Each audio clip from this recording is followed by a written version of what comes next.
বিরতির পর স্বাগত। সামনে রয়েছে বাংলাদেশের নির্বাচন। এই নির্বাচনকে কেন্দ্র করে ইতিমধ্যে বিভিন্ন রাজনৈতিক দল, বিশেষ করে অভিনেতারাও এই মুহূর্তে মাঠে ময়দানে নেমে প্রচার চালিয়ে যাচ্ছে। এর মধ্যে ভোটের আগে যেন কোনো ধরনের হিংসা না হয়, এক প্রকার হিংসা থামাতেই সশস্ত্র বাহিনী মোতায়েন করা হয়েছে। বাংলাদেশ জুড়ে টহল দিচ্ছে সেনারা। আগামী 7ই জানুয়ারি বাংলাদেশের সাধারণ নির্বাচন এবং নির্বাচনের আগে কোনো ধরনের অপ্রীতিকর ঘটনা যেন দেশে না ঘটে, এক প্রকার হিংসা থামাতেই সশস্ত্র বাহিনী মোতায়েন করা হয়েছে গোটা বাংলাদেশ জুড়ে। সেই বিষয় নিয়ে আমি বিস্তারিত জানবো। টেলিফোন লাইনে জুড়ে গেছে আমাদের সাথে বাংলাদেশ থেকে প্রতিনিধি নাসির আহমেদ রাসেল। রাসেল, এই মুহূর্তে তোমার কাছে কি আপডেট রয়েছে? অঙ্কিতা, ধন্যবাদ। আপনি জানেন যে গতকালই বাংলাদেশের দ্বাদশ জাতীয় সংসদ নির্বাচন উপলক্ষে সশস্ত্র বাহিনী মোতায়েন করা হয়েছে। এই সশস্ত্র বাহিনী নির্বাচনের পরের 3 দিনও বাংলাদেশের মাঠে দায়িত্ব পালন করবেন।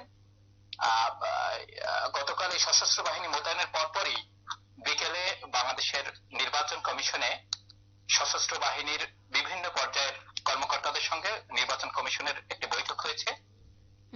ওই বৈঠকে নির্বাচন কমিশনের পক্ষ থেকে সশস্ত্র বাহিনীকে প্রয়োজনীয় দিক নির্দেশনা দেওয়া হয়েছে। মাঠে তারা কিভাবে দায়িত্ব পালন করবেন সে বিষয়ে আলোচনা হয়েছে। ওই মিটিং এর পর বাংলাদেশ নির্বাচন কমিশনের সচিব মোহাম্মদ জাহাঙ্গীর আলম উনি গণমাধ্যমের সাথে কথা বলেছেন। বৈঠকের বিষয়ে তিনি বলেছেন যে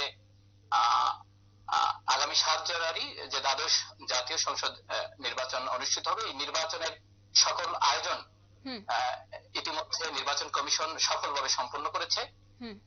এই নির্বাচন কমিশনের আওতাধীন যারা আছে আইন শৃঙ্খলা রক্ষাকারী বাহিনী সহ তাদের প্রধানদের সঙ্গে গতকালকে মিটিং হয়েছে। সেখানে প্রধান নির্বাচন কমিশনার সহ সব কমিশনার এবং সশস্ত্র বাহিনী বিভাগের প্রিন্সিপাল স্টাফ অফিসার মহোদয় সহ স্বরাষ্ট্র মন্ত্রণালয়ের অধীন বাহিনীগুলোর প্রধান এবং মন্ত্রণালয়ের জননিরাপত্তা বিভাগের সিনিয়র সচিব উপস্থিত ছিলেন। সব বাহিনী মাঠ পর্যায়ে তাদের পরিকল্পনা মোতাবেক কাজ শুরু করে দিয়েছে। আমাদের সশস্ত্র বাহিনী মাঠে নেমে গেছে। এটি একটি ফলো আপ মিটিং ছিল, এটি বলেছেন মূলত গতকাল নির্বাচন কমিশনের সচিব। দেখো, আমরা এর আগেও দেখেছি বাংলাদেশে এক প্রকার অশান্তির পরিবেশ আমরা দেখেছি, একেবারে বাস জ্বলিয়ে দেওয়া বা বিভিন্ন জায়গায় অশান্তি হওয়া। এই মুহূর্তে বাংলাদেশের কি পরিস্থিতি রয়েছে? কিছুটা কি শান্ত হয়েছে বাংলাদেশ? এই মুহূর্তে পরিস্থিতি একেবারেই শান্ত। আপনারা জানেন যে বাংলাদেশের একটি প্রধান বিরোধী রাজনৈতিক দল বিএনপি তারা নির্বাচনে অংশ নিচ্ছে না। তারা লিফলেট বিতরণ করছে যাতে জনগণ ভোটে অংশগ্রহণ না করে, কিন্তু আইন শৃঙ্খলা বাহিনী তাদের সেই কর্মসূচিকে আসলে ওভাবে বাস্তবায়ন করার সুযোগ দিচ্ছে না। মাঠে এখন ভোটের সরগরম, একটা সাজ রব। আজকে বাংলাদেশের নির্বাচনী যে প্রচারণা, সেই প্রচারণার শেষ দিন।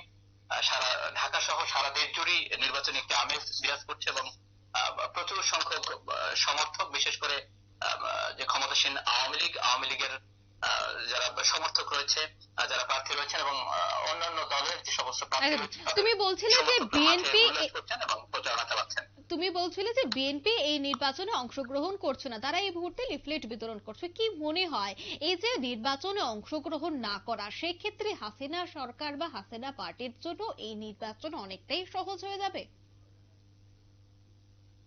এখন পর্যন্ত যে পরিস্থিতি, তাতে নির্বাচন একেবারেই সহিংসতা মুক্ত অবস্থায় হবে বলে সংশ্লিষ্টরা প্রত্যাশা করছেন।